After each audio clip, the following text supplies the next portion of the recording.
আসসালামু আলাইকুম। আমি এখন বানাবো দারুণ মজার একটা সেদ্ধ আটার রুটি। তৈরি করা খুবই সহজ, একদম তুলতুলে নরম, খাইতে যে কি মজা একবার বানালে বুঝবেন। এটা বানায় আপনারা অন্তত পক্ষে সপ্তাহখানেক রেখে খাইতে পারবেন। এটা ফ্রিজে তো সপ্তাহখানেক রেখে খাইতে পারবেনই, বাইরেও কিন্তু এটা এই গরম আবহাওয়াতেও অন্তত 2 দিন একদম ফ্রেশ থাকে। তো আসেন দেখি শুরু করা যাক। আমি এখানে 1.5 কাপ পানি ফুটাই নিছি। এর মধ্যে আমি একটু স্বাদ মতো লবণ দিব। একটু বড় কড়াই আমি নিছি, যাতে ভালো মতো নাড়া যায়। লবণটা এর মধ্যেই মিশে গেছে, খুব দ্রুত মিশে যায়। এখানে আমি 2 কাপ আটা নিচ্ছি। 2 কাপ আটা দিয়ে এর মধ্যে একটু সিদ্ধ করে নিব। চুলার জালটা আমি এখন একদম কমায় দিলাম। এটাকে ভালো মতো এভাবে ঘুটে ঘুটে মিলাই নিতে হবে, যাতে খুব দ্রুত যাতে সবগুলো আটাই পানির সাথে মিলে যেতে পারে। একটু চেপে চেপে দিতে হবে যাতে দলা পাকায় না যায়, দলা না থাকে এর মধ্যে আর কি।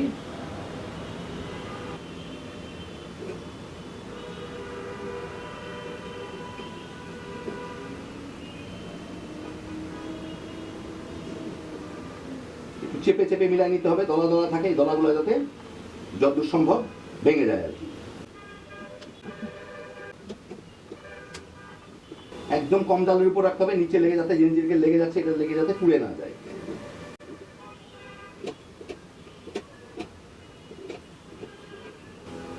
ধীরে ধীরে শক্ত হয়ে আসে, ভালো মতো মিলে গেলেই আমি এখন চুলাটাকে বন্ধ করে দিই।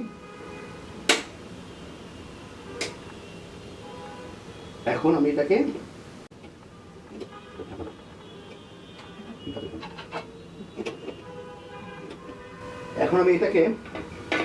একটু ঢেকে রাখবো। ঢেকে রেখে একটু ঠান্ডা হইলে তারপরে আমি এটাকে ভালো মতো ময়ান দিয়ে নিব। ঢেকে রাখবো যাতে শুকায় না যায়, তখন এই আশেপাশের গুলাও আরামে খুলে আসবে একটু ঠান্ডা হইলে। তো আমি একটু ঢেকে রাখি ঠান্ডা হওয়ার জন্য। এই প্রায় 8-10 মিনিট পরে আমি এগুলো পাশ থেকে কিছুটা চেষে নিছিলাম। এখন আর যতদূর পারি ততটুকু চেষে নিব, যতদূর উঠে আসি।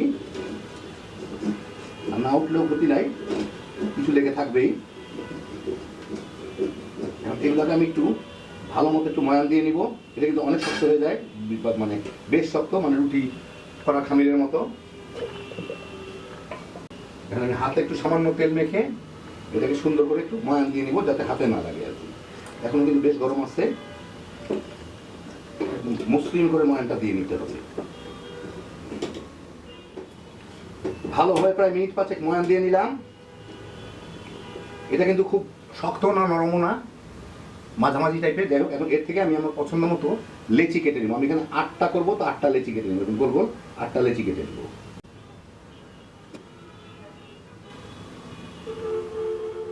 এখন আমি এই লেচিগুলোকে একটু আটা চিটায় এগুলোকে সুন্দর মতো গোল গোল রুটি করে নেবো। একটু মোটা মোটা রুটিগুলো করবো আমি আর কি।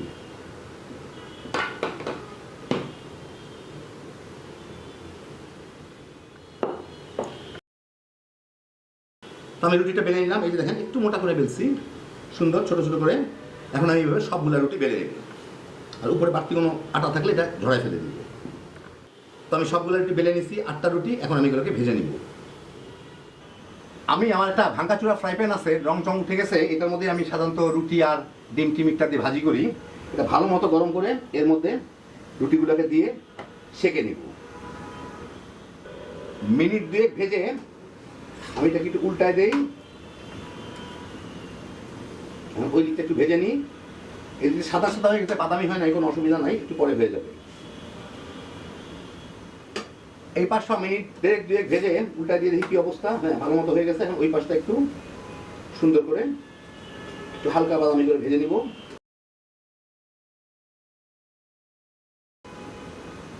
রুটিগুলো ফুলে উঠবে, এই দেখেন একদম পুরা ফুলে গোল হয়ে যাচ্ছে।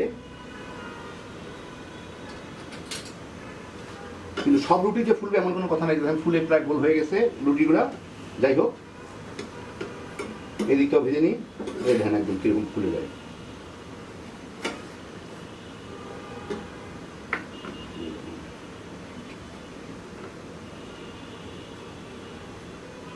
ওই দিকটা কি অবস্থা, এই দুটো মোটামুটি হয়ে গেছে। এখন আমি রুটিটাকে একটা এরকম জালির টাইপের জিনিসের মধ্যে উঠাই নিব, যাতে নিচের বাষ্পটা বের হয়ে যেতে পারে। এই যে দেখেন, হয়ে গেল আমার সুন্দর একটা ফুলফুলে রুটি। কোনো প্লেটের মধ্যে নিলে কিন্তু এর বাষ্পটা লেগে কাদা কাদা হয়ে যায়। যাই হোক, একটা হয়ে গেল। এখন বাকিগুলোকে আমি ঠিক এইভাবে ভেজে নিব, কিন্তু চুলার জাল কিন্তু একদম হাই। তো এই দেখেন হয়ে গেল আমার দারুণ মজার সিদ্ধ আটার নরম তুলতুলে ফুলকো রুটি। 2 কাপে আমি 8টা বানাইলাম। খুবই সহজ তৈরি করা, আর খাইতে যে কি মজা একবার বানালেই বুঝবেন। আর রুটিগুলা কীরকম নরম হয় দেখেন, একদম তুলতুলে নরম, একদম তুলতুলে নরম, একদম তুলতুলে নরম, এরকমই থাকে। আর আপনার এটাকে রেখে দিতে চাইলে কয়েকদিনের জন্য একটা কন্টেনার নেবেন, কন্টেনারের মধ্যে রুটিগুলোকে ভরে মুখটা আটকায় রেখে দেবেন। নর্মাল ফ্রিজে 5-6 দিন এমনি থাকবে। অথবা আমি যেটা করি সেটা হচ্ছে আমি একটা পরিষ্কার ব্যাগ নিই, পলিথিন ব্যাগ, অত ঝামেলা করি না, কন্টেনার দরকার নাই। তার মধ্যে রুটিগুলোকে ভরে